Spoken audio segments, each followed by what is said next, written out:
Welcome, fellow history enthusiasts, to our channel, where we dive into the most enigmatic and intriguing true crimes from the past.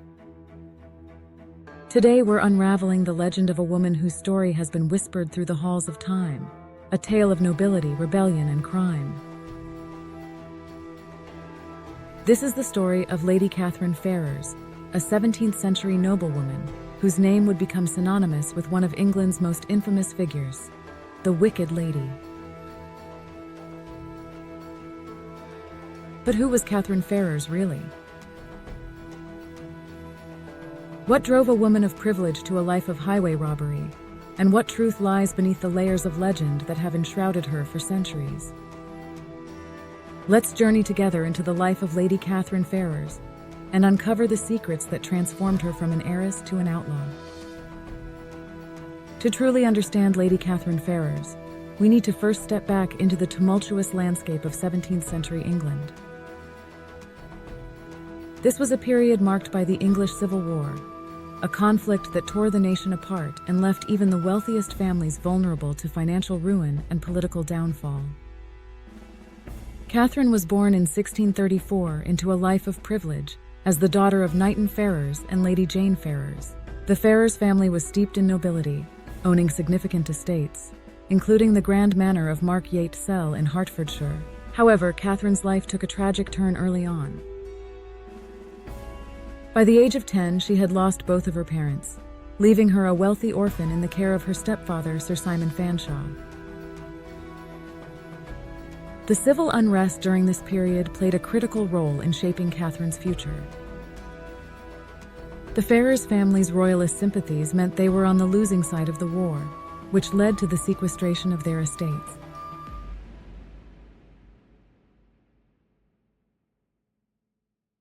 Economic pressures and the changing political landscape likely contributed to the instability in Katherine's life, planting the seeds for her later rebellion against the societal norms expected of a noblewoman.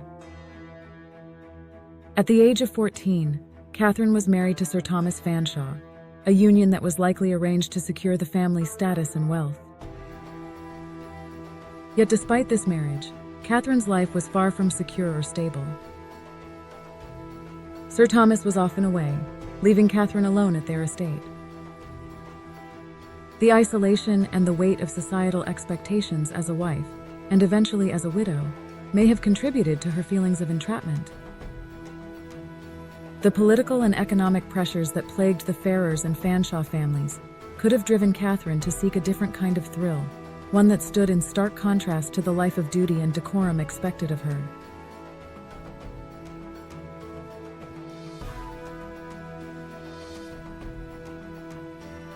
By the time she was in her early 20s, Katherine was already a widow, her husband having died in 1648.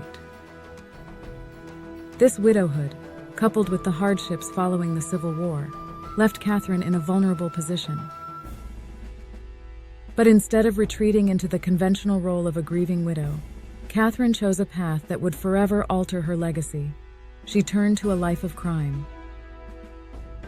The legend of Lady Katherine Ferrers as the Wicked Lady is one of defiance, danger, and daring escapades.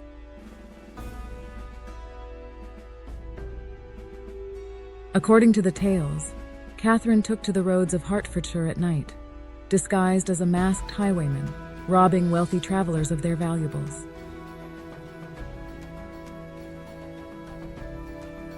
But why would a noblewoman with all the privileges of her class resort to such risky endeavors?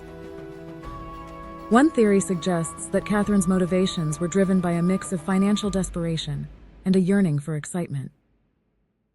The Ferrers' estate had been significantly reduced by the war and subsequent fines imposed on royalists, leaving Katherine with fewer resources than she might have expected as an heiress. The thrill of the chase, the allure of the forbidden, and the opportunity to defy the very society that sought to constrain her might have been irresistible to Katherine. Her most infamous exploits include ambushing coaches along the remote roads of Hertfordshire, an area known for its lawlessness during that period.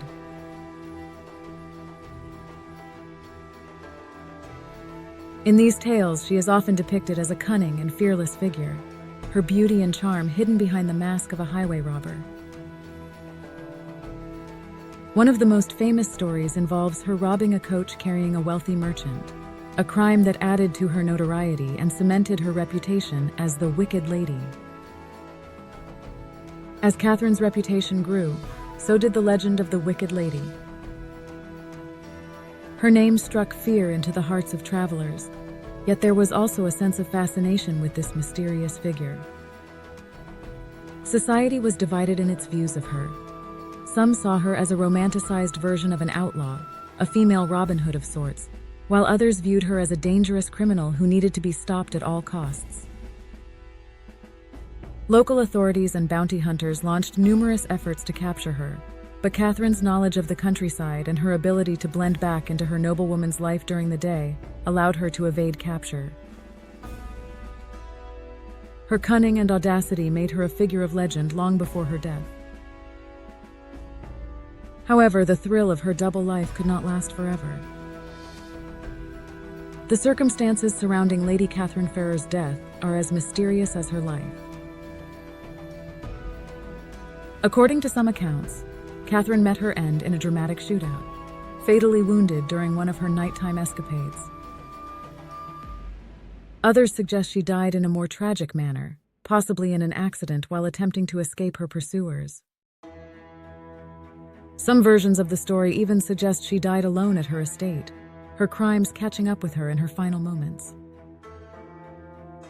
What is certain is that Katherine Ferrers died around 1660, and her death only added to the mystique of her legend. Her burial at St. Mary's Church in Ware has become part of local folklore, with stories claiming that her ghost haunts the grounds of Markyate Cell to this day, eternally bound to the place where her double life began.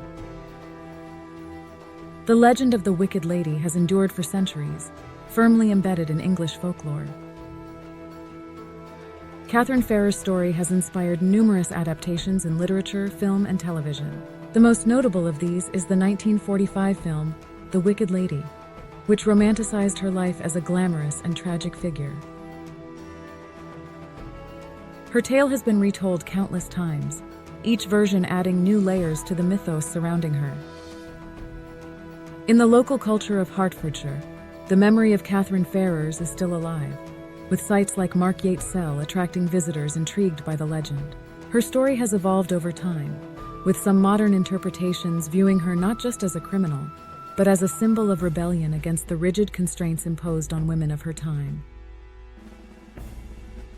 The allure of the Wicked Lady continues to captivate new generations, ensuring that Katherine Ferrers' legacy as one of England's most infamous figures remains vibrant. As we close this chapter on the life of Lady Katherine Ferrers, we are left with a complex portrait of a woman who defied the expectations of her era. Her transformation from a noblewoman to a notorious highway robber challenges our understanding of history, blending fact and legend in a way that continues to fascinate us. Katherine Ferrers was not just a product of her time, but also a symbol of the tensions and contradictions that defined 17th century England. Thank you for joining us on this journey into the past. If you found this story as captivating as we did, please like, share, and subscribe to our channel for more deep dives into history's most intriguing figures. Together, we'll continue to explore the tales that challenge our perceptions and ignite our imaginations.